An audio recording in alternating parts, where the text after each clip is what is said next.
Class 10th और class 12th board exam में अच्छा स्कोर करने के लिए क्या ज़रूरी है? एनसीईआरटी की थॉरो रीडिंग, एनसीईआरटी के अच्छे से नोट्स, उसके बाद उसके पीछे के क्वेश्चंस और पीवाईक्यूज। अगर आप इतना भी ढंग से कर लेते हो तो आपको कोई नहीं रोक सकता क्लास 10th बोर्ड एग्जाम में 95% से ऊपर मार्क्स लाने के लिए। पर इंपॉर्टेंट चीज़ पता है क्या होती है? ये जो लास्ट का महीना होता है, ये लास्ट के कुछ महीने बहुत ज़्यादा क्रूशियल होते हैं। ये डिटरमाइन कर देते हैं कि कौन सा बच्चा टॉप करेगा एंड कौन सा बच्चा पीछे रह जाएगा।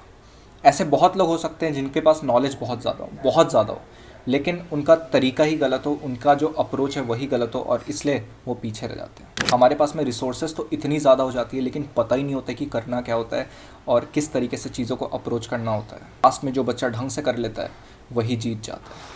सो hello everyone, this is Kushal Sarkar और आज की इस वीडियो में हम लोग बात करने वाले हैं कि वो लास्ट 30 डेज़ को आपको कैसे अप्रोच करना है। एक प्रॉपर शेड्यूल बताने वाला हूँ जो आपके लिए होगा, जो आपके लिए आइडियल होगा एंड वो आप अपने हाथों से खुद बनाओगे ताकि आपका बेस्ट परफॉर्मेंस निकल सके। तो वीडियो को एंड तक देखना, this can be a game changer for you.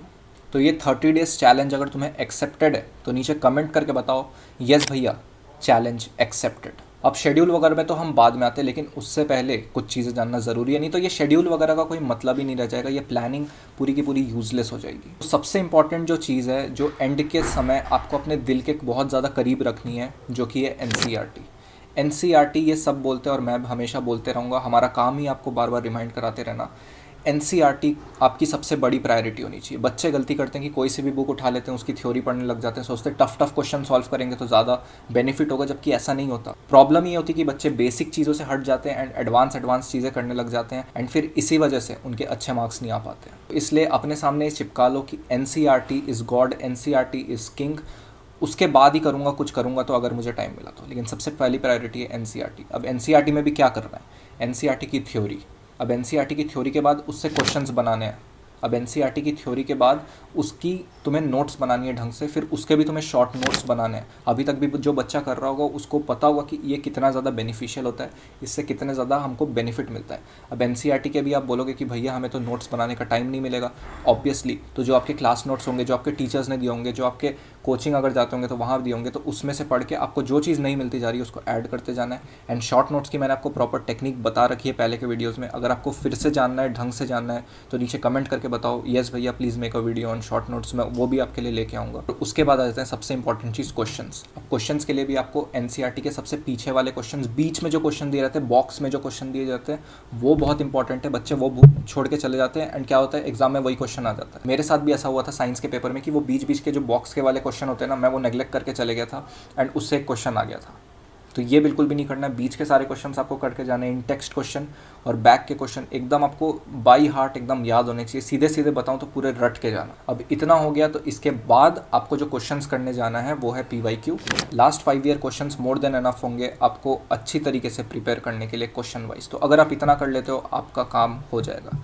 लेकिन अब इंपॉर्टेंट चीज़ आती है कि भैया हम इन चीज़ों को प्लान आउट कैसे करें, शेड्यूल कैसे बनाएं, हमको समझ नहीं आता। पता तो है क्या करना है, सब बताते भी हैं क्या करना है, लेकिन समझ नहीं आता कि कैसे करें। तो वो कैसे करना है वो मैं आगे तुम्हें बताता हूँ। अगली चीज़ आती है कि डोंट गो रैंडम, ठीक है ना। बिल्कुल भी हमको रैंडम नहीं चल रहा है। बच्चे क्या करते हैं इधर उधर की रैंडम, जैसे कि मैंने बताया, एक तो बुक्स वाली चीज़ आ गई। दूसरा सबसे बड़ा डिस्ट्रैक्शन हो जाता है बच्चों के लिए यूट्यूब, क्योंकि यूट्यूब में इतना सारा कंटेंट आ रहा होता है स्पेशली इन एंड के टाइम पे कि इतने 100 इंपॉर्टेंट क्वेश्चंस, इतने लाइव सेशंस, 1 शॉट वीडियोस, तो समझ ही नहीं आता। अब मैं ये नहीं बोल रहा हूँ कि वो वीडियोस बेकार होते हैं या उन्हें आपको नहीं देखना चाहिए, लेकिन ये ज़रूर पता होना चाहिए कि कौन सा वीडियो मेरे लिए बेनिफिशियल है एंड कब मुझे उस चीज़ की रिक्वायरमेंट है। ऐसा नहीं होना चाहिए कि मुझे पता ही नहीं है कि मेरे लिए क्या ज़रूरी है क्या नहीं है और मैं सारी वीडियोस बैठ के देख रहा हूँ, उससे सिर्फ तुम्हारा टाइम पास होगा। एंड का टाइम है तो जाहिर सी बात है कि कम टाइम में तुम्हें ज़्यादा से ज़्यादा सिलेबस कंप्लीट करना होगा। उस टाइम जब पढ़ते वक्त क्वेश्चंस या कॉन्सेप्ट्स तुम्हें समझ में ना आए तो उसमें काफ़ी ज़्यादा फ्रस्ट्रेशन फील होता है और काफ़ी ज़्यादा डिफ़िकल्टी फेस करनी पड़ती है, क्योंकि आप सुबह शाम लेट नाइट जब भी स्टडी करोगे, दिन भर स्टडी करोगे, उस टाइम पे आपके ट्यूटर्स आपके पास में अवेलेबल नहीं होंगे, वो एक्सपीरियंस गाइडेंस की आपके पास में कमी होगी। और ये सेम प्रॉब्लम मैं भी एज एन एस्पिरेंट फेस किया करता था। तो इसलिए अगर तुम ये सेम चीज़ फेस नहीं करना चाहते हो तो फिलो ऐप यूज़ करो। तुम्हें जो भी क्वेश्चन समझ नहीं आ रहा उसका तुरंत फोटो खींचकर फिलो ऐप पर अपलोड कर दो। तुम्हें instantly 1-on-1 live tutor allot कर दिया जाएगा। तो बस अब 1-on-1 कनेक्ट हो गए हो तो जब तक चीज़ समझ नहीं आती तब तक आराम से पढ़ते रहो। तो मैंने फिलो ऐप का लिंक डिस्क्रिप्शन और कमेंट बॉक्स में दे दिया है, वहाँ से जाके तुरंत डाउनलोड करो। तो अब बिना टाइम वेस्ट करते हुए चलते हैं शेड्यूल की तरफ एंड तुम्हें मैं पूरा का पूरा शेड्यूल ढंग से समझा देता हूँ। सबसे इंपॉर्टेंट चीज़ बताने वाला हूँ। अब ये शेड्यूल एक डेमो शेड्यूल है ना, ये सबके लिए नहीं है। एक ये शेड्यूल एक डेमो शेड्यूल है जो तुम्हें समझाने के लिए बनाया गया है। इसे तुम्हें फॉलो नहीं करना है, क्योंकि हर बच्चा अलग होता है, हर बच्चे की स्पीड अलग होती है, हर बच्चे की नीड अलग होती है।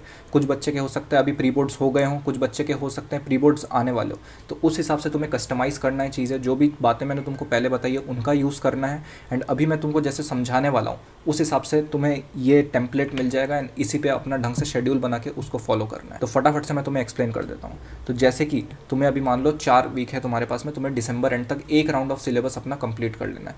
अब मान लो तुम थोड़ा सा ज़्यादा भी जाना चाहते हो तो 1-2 हफ्ता जनवरी का तुम और इसमें ऐड कर सकते हो। वीक 5 वीक 6 तक तुम इसको एक्सटेंड कर सकते हो, इस चैलेंज को अपने हिसाब से, तुम्हारा जैसा भी तैयारी हुई है, तुम्हारा जितना भी पेस है। तो देखो अब मंडे को है, जैसे कि मैंने दिया है carbon unit compounds plus video lectures. तुम जहाँ से भी वीडियो लेक्चर देखो या कुछ भी करो, ठीक है। उसके बाद में नेशनलिज्म इन इंडिया दिया हुआ है, और इसमें ये देखो कि सेक्शन 1 और 2 दिया हुआ है। ऐसा नहीं करना है कि अपने ऊपर पूरा लोड डालना है कि मैं तो पूरा का पूरा चैप्टर ही कंप्लीट कर लूँगा, नहीं, ऐसा नहीं करना है। बहुत आराम से करना है और तुम देखोगे कि आराम से तुम्हारा सारा ढंग से हो जाएगा। और अगर तुम प्लान आउट ढंग से करते हो, हम प्लान ही नहीं करते ना ढंग से, इसलिए हमारा कुछ भी नहीं हो पाता, ठीक है। तो जैसे कि ये साइंस का एक चैप्टर हो गया, फिर तुम्हारा SST का एक चैप्टर हो गया और तुम्हारे मैथ्स का चैप्टर हो गया, ठीक है, क्वाड्रेटिक कॉन्सेप्ट्स प्लस NCERT। उसके बाद तुम देखो कार्बन एंड इट्स कंपाउंड, फिर उसकी NCERT की रीडिंग करनी है। मान लो तुम्हें वीडियो लेक्चर देखना है, कोई 1 शॉट देखना है तो इस दिन देख लिए, उसके बाद अगले दिन तुम NCERT रीडिंग कर लिए। उसके बाद तुम देखो उसके बाद वाले दिन questions PYQ test important question कर लिए। उसके बाद तुम्हारा पूरा का पूरा कार्बन एंड इट्स कंपाउंड्स 3 दिन में सॉर्ट हो गया। अब तुम थर्सडे को देखो, ये चीज़ काफ़ी ज़्यादा इंपॉर्टेंट, ठीक है। ये चीज़ शेड्यूल का सबसे इंपॉर्टेंट चीज़ ही यही है कि तुम्हें दूसरे चैप्टर में जाने से पहले revise carbon and it compounds, उसके बाद ही मैं पीरियोडिक के थ्योरी में जाऊँगा। जब तक मैं कार्बन एंड इट्स कंपाउंड नहीं कर लेता मैं आगे नहीं बढ़ूँगा, है ना। 4th डे में ये चीज़ इंपॉर्टेंट है, तो इस हिसाब से आपको चीज़ें प्लान आउट करनी है।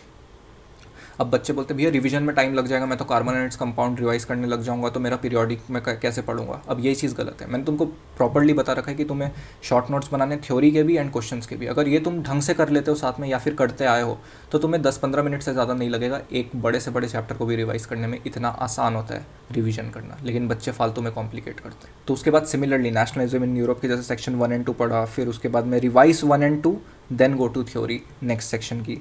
फिर उसके बाद में नेशनलिज्म इन यूरोप का फिर रिवाइज किया, फिर सेक्शन 5 करा, एंड उसके बाद वाले दिन सारे क्वेश्चंस इंपॉर्टेंट क्वेश्चंस हमने वापस से कर लिए। इस हिसाब से हमको आगे बढ़ना है। तो इसी तरीके से तुम इसको ढंग से एनालाइज करोगे प्रॉपर्ली, तुम देखोगे कि ये डेमो शेड्यूल मैंने तुम्हारे लिए कैसे बनाया। तुमको ये पता चल जाएगा कि तुम्हें अपने लिए प्रॉपर्ली बेस्ट शेड्यूल कैसे बनाना है। तो देखो सैटरडे तक हमने सारा कुछ कवर कर लिया इस वीक का विथ रिवीजन, जो पढ़ते गए उसको रिवाइज भी करते गए, एंड संडे का टाइम हमने सिर्फ रिवीजन को दिया है, सिर्फ और सिर्फ रिवीजन को दिया है।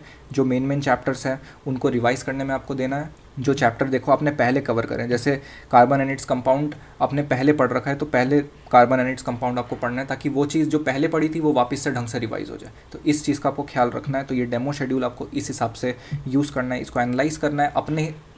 मैं तो समझा ही रहा हूँ, लेकिन एक बार बैठ के खुद 10-15 मिनट निकाल के इसको एनालाइज करना है, एंड इसके हिसाब से तुम्हें अपने लिए शेड्यूल बनाना है। ये चीज़ याद रखना, ये शेड्यूल कोई प्रॉपर शेड्यूल नहीं है, इसमें काफ़ी सारे चैप्टर्स मैंने इंक्लूड भी नहीं किए हैं। ये तुम्हें बस समझाने के लिए, ताकि तुम्हें समझ आए कि तुम्हें शेड्यूल किस तरीके से बनाना है, ठीक है ना। तो इस चीज़ का ध्यान रखना। तो ऐसा नहीं कि अब वीक 1 हो गया तो हम वीक 2 में गए और वीक 1 को भूल गए। देखो वैसी प्लानिंग हमको उसी हिसाब से करते रहनी है जैसे कि हम करते जा रहे हैं, कि पहले रिप्रोडक्शन वीडियो लेक्चर्स, फिर रिप्रोडक्शन के नोट्स प्लस NCERT रीड, ये हमारा चलता रहेगा। उसी हिसाब से NCERT बाकी चीज़ें चलते रहेंगी। अब एक चीज़ और ऐड हो जाएगी कि रिवाइज मैन्युफैक्चरिंग इंडस्ट्री। हमको एक सब्जेक्ट का लास्ट वीक का लेके उसको रिवाइज कर लेना है, एंड कौन सा लेना है जो हमको लग रहा है कि हमको मिस आउट हो जा रही है, हमारे दिमाग से उतरते जा रहा है, ऐसा चैप्टर हमको लेना है, ठीक है ना।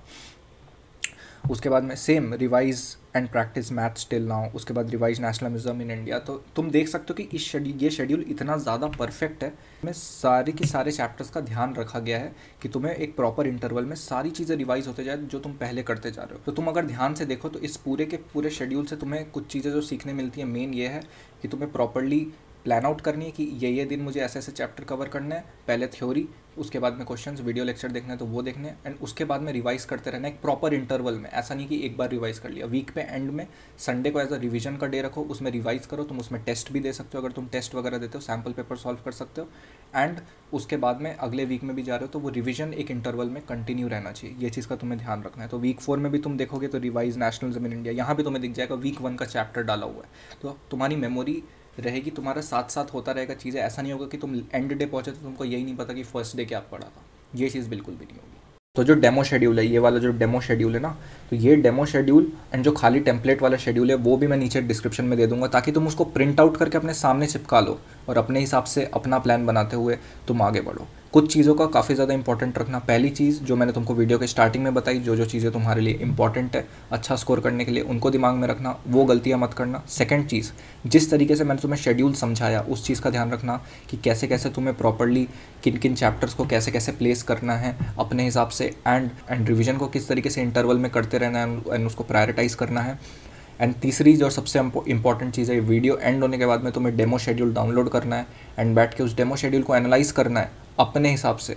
क्योंकि क्या होता है, मैं तो बोल के चले जाऊंगा एंड तुम अगले वीडियो पे चले जाओगे एंड तुम्हारा दिमाग फिर डाइवर्ट हो जाएगा। बैठो, अपने लिए काम करो, डेमो शेड्यूल एनालाइज करो, जो टेम्पलेट शेड्यूल है उसको डाउनलोड करो एंड अपने हिसाब से उसमें शेड्यूल बनाओ, अपने सामने चिपकाओ एंड काम पे लग जाओ। अगर तुम ढंग से चीज़ों को फॉलो करते हो तुम्हें कोई भी नहीं रोक सकता क्लास 10th में 95% स्कोर करने से। 95 क्या, 96, 97, 98 कितने भी आ सकते हैं। बस अपना बेस्ट देते रहो एंड आगे बढ़ते रहो इसी तरीके से। कोई भी दिक्कत आ रही है नीचे कमेंट करके बताओ, क्वेश्चन भेज दो, मैं फटाफट से वीडियो बना दूंगा। और चैलेंज एक्सेप्टेड है तो चैलेंज एक्सेप्टेड कमेंट कर दो नीचे। तो अब बहुत कम टाइम रह गया है, बहुत कम महीने रह गए हैं, अब कुछ भी टाइम नहीं बचा, लिटरली कुछ टाइम नहीं बचा है। तो जान लगा दो या फिर जाने दो। Wish you all the very best.